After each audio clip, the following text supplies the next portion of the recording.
There's something about books that is like no other experience. It just takes you into other worlds and into other people's lives and points of view. And I think that the main thing it encourages in people, quite by default really, is empathy. It's why I think some of our politicians ought to read more novels, because you learn about other people's lives and you get an understanding of things that you had no knowledge of before. I also think sometimes that novels tell the truth in a way that non-fiction doesn't. Because, unless it's factual, scientific sort of non-fiction, but things like biography, people will often write an autobiography particularly, the way they want themselves to be perceived by the reader. Whereas a novel, you can fictionalise things that have happened and actually tell the real truth by disguising maybe the people involved or even by placing it in a different time frame or a different situation. Yes. I sometimes think novels are very truthful. Yes, I agree. And of course the thing is with a book, you can disappear into it for days on end. You know, most people take a week or 2 weeks or so to read a book. Whereas with television, it's 30 or 40 minute episodes, or perhaps only one episode, or the movie, you know, it might be an hour and a half, hour and 3/4 long, whereas the book, you can really go into it. I read a book earlier in the year called I Am Pilgrim, and it's 750 pages. Now, I'm a fast reader, and I read it fairly concentrated bursts. It still took me nearly 10 days to read this book, and I absolutely loved it.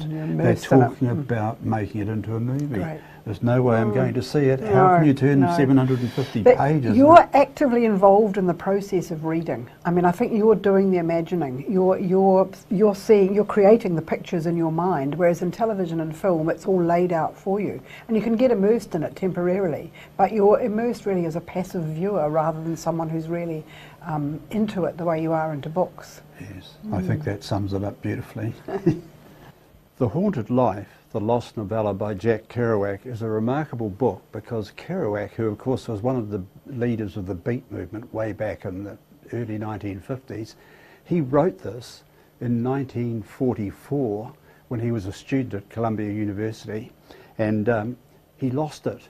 He wrote out the final manuscript as he saw it in hand, and he lost it. He said he left it in a New York cab.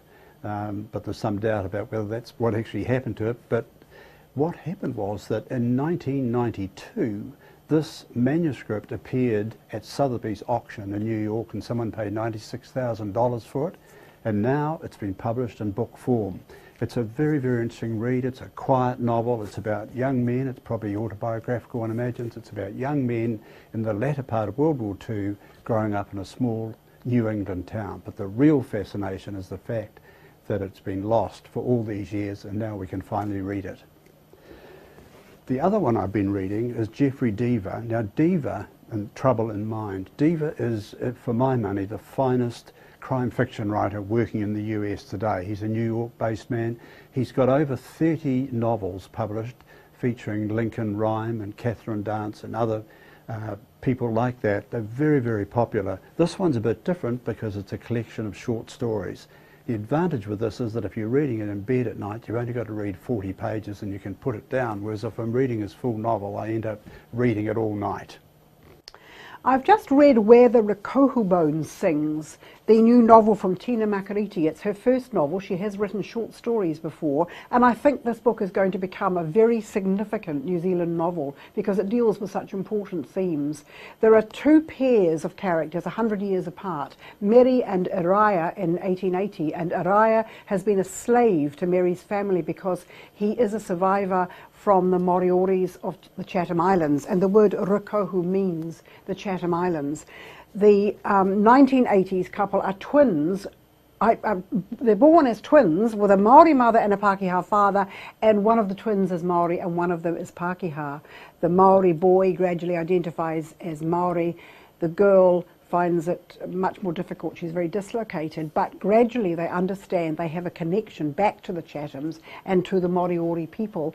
A third voice in the story gives you the background of that terrible massacre in 1835 by Maori of the Moriori in the Chatham Islands. And this third sort of ethereal figure, almost like a spirit, hangs over the story and watches over the characters, and he's a fabulous character who tells you what you need to know but is also very caring. And I think looking at identity and needing to know where you've come from, looking at Maori, Pākehā and Moriori culture and learning to respect all three cultures makes this a very significant book, and I think it's going to become very well known.